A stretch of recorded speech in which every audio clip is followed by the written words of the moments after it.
The Exorcist by William Peter Blatty.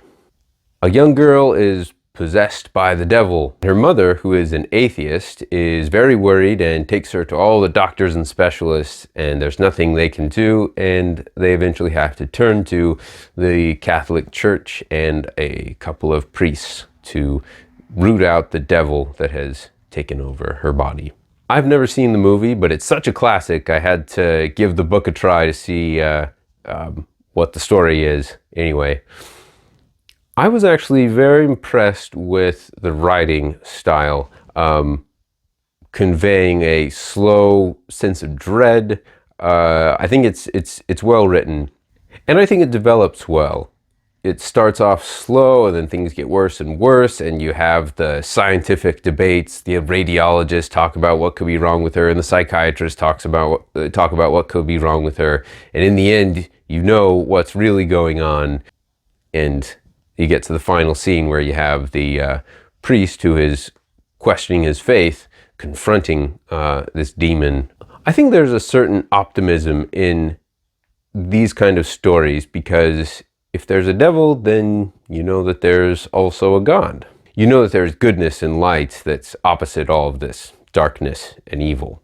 The downside is you have this demon that's spouting these awful, terrible, vulgar, profane things, and it makes sense in the context of the story because it's the demon trying to wear down the people in the room.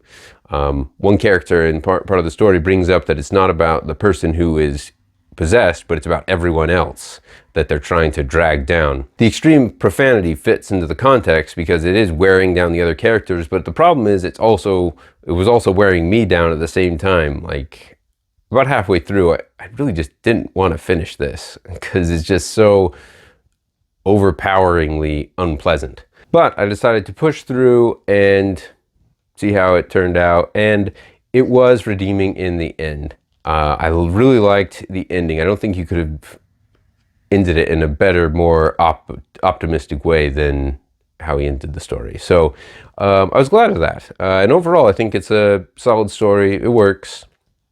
Oh, the other thing I really liked while I was listening to it was the narrator.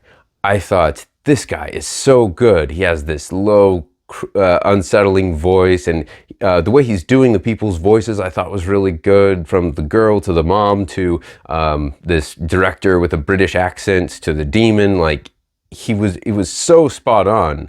I thought, man, where did you get this guy? Like, he's perfect. Turns out it's the author. The author read his own thing, and usually that doesn't turn out so well, but it was perfect in this time. So that really helped the story along too. So I recommend the audio version if you want to read the story.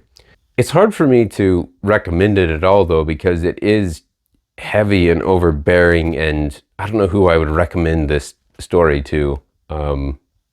It's a lot to take in, and I just generally wouldn't recommend this book as a pleasant read. But to each his own. For me though, I'm going to give it 2.5 stars. If you have any recommendations, leave them in the comments below.